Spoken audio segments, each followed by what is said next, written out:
There are several snowflakes available at premieryarns.com, and this is 3 of them here. The one I'll be showing you how to do is First Frost, and then this one right here is called Fern Frost, and this is a combination of Afternoon Cotton and Enchant worked together as one strand. It's beautiful. And then the other one here is called Rhyme Frost, and that's Afternoon Cotton in the color Holiday. So there's other colors available too that would make beautiful snowflakes. So just experiment and try something different with colors for your snowflakes. So I'm going to be using a size E because I tend to crochet loose, and the recommended hook is an F. And I'm using Deborah Norville's wood crochet hook, which is very warm in my hand. I'm leaving like a 5-6 inch end on my starting chain. I make a slip knot, and then I chain. I'm starting at the center here, so there's going to be a hole in the center. I'm going to chain 7. I'm going to move my slip knot up here. So I just take this and chain 7.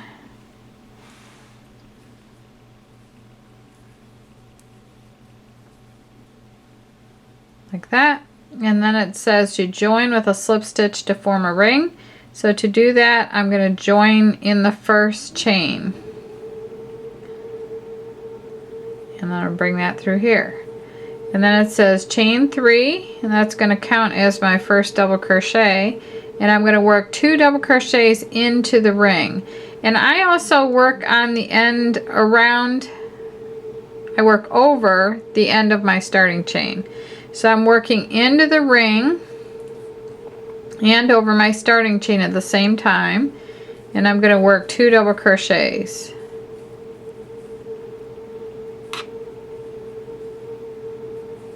Another reason why I chose a smaller hook is I want this to come out a little bit tighter than usual, because it will take less stiffening then to make it a more solid piece. So you chain 3 and you work 2 double crochets into the ring just like this, and then you chain 3. And then you work 3 double crochets into the ring 5 times.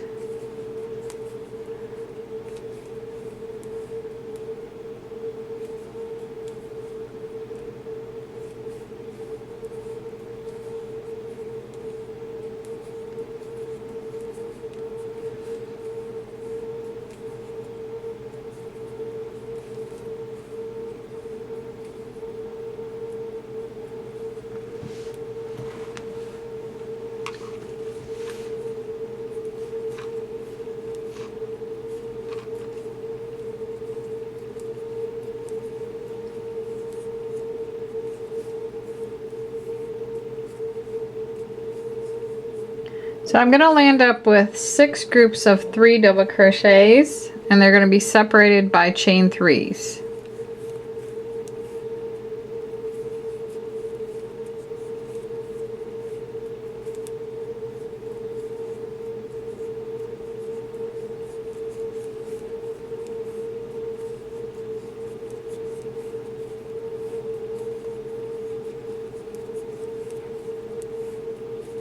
This is really nice yarn to work with.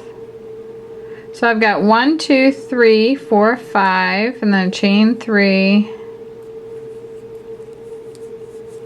and then 3 doubles for the last set of 3.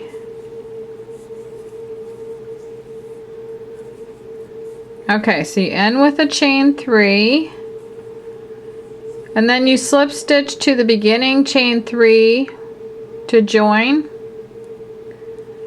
So here's my beginning chain 3 right here, and I'm going to insert my hook in the 3rd chain of the beginning chain 3. I'm going to yarn over, bring that loop out, and bring that through the loop on my hook.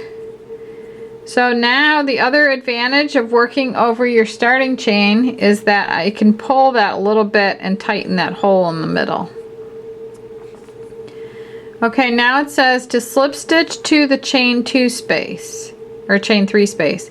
So you slip stitch in the next double like that, and slip stitch in the next double again, and then slip stitch in the chain 3 space like that. And then you chain 3,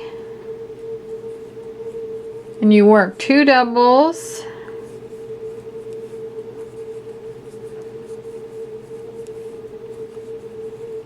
chain 2, and 3 doubles in the same space.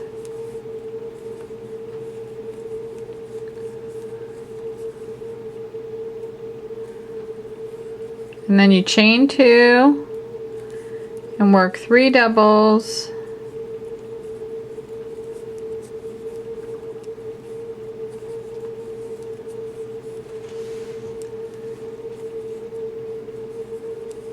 chain 2,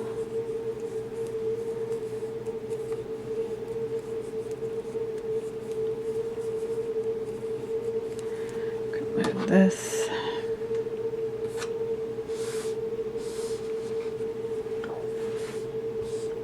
I'm always trying to make sure that there's no distractions here. I try. Okay, so I'm going to chain 2 in between my, it's kind of like a shell, the 3 double crochets, chain 3, 2 and 3 double crochets. Well, I may have done a chain, no, I did chain 2s back here, so they're all chain 2s.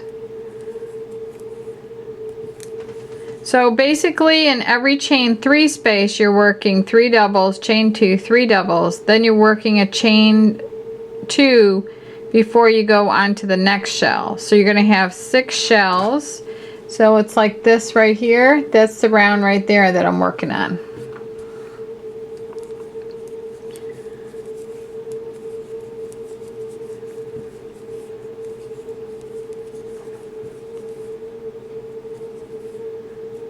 Okay, chain 2.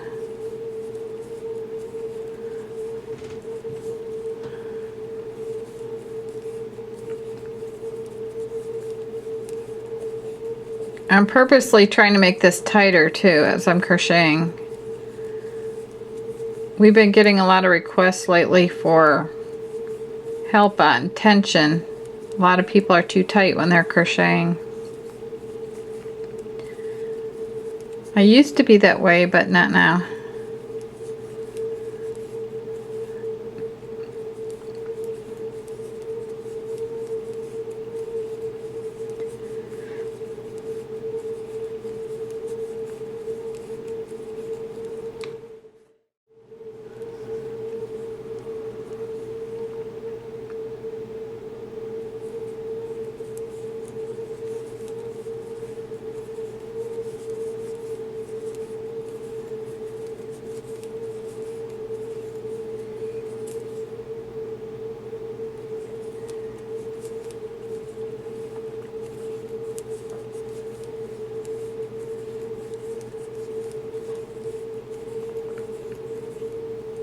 Okay, so now I'm done with round 2. I have 6 groups, like 6 shells that are divided by chain 2 spaces.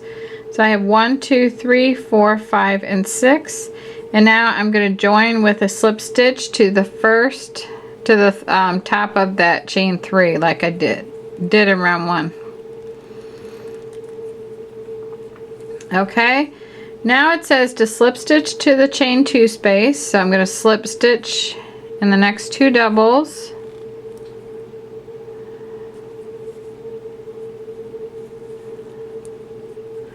and then into the chain 2 space. And then now I'm going to start round 3, and if you look, round 3 is a lot of picots and chaining.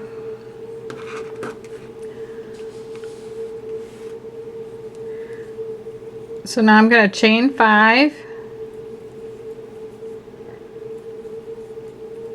and I'm going to slip stitch in the 5th chain from hook 3 times. So I'm going to do that again.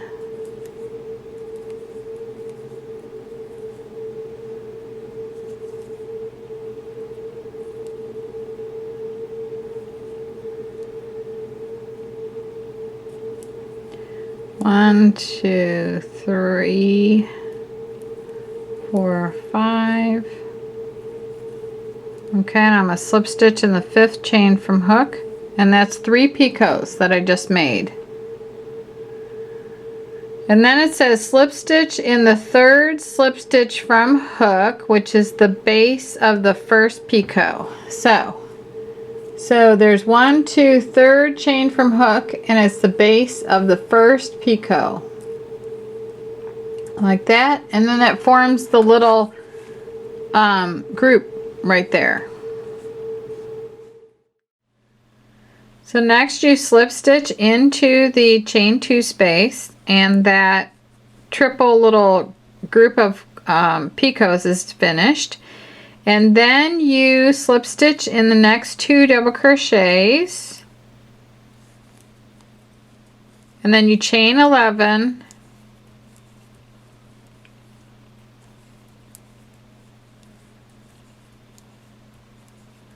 and you slip stitch in the 5th chain from hook. So 1, 2, 3, 4, 5. You're going to go right in here. I've been doing this so tight that I have a hard time getting back into my stitches. That's the only problem with doing it tighter. So now I'm going to do 6,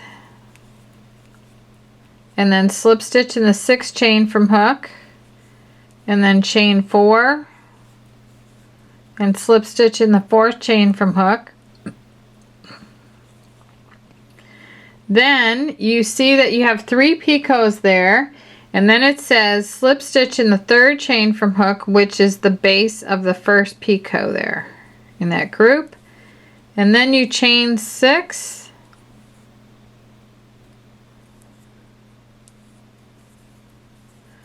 and then it says to skip the next 2 double crochets. So I worked in this one, so I'm assuming it's this one and that one.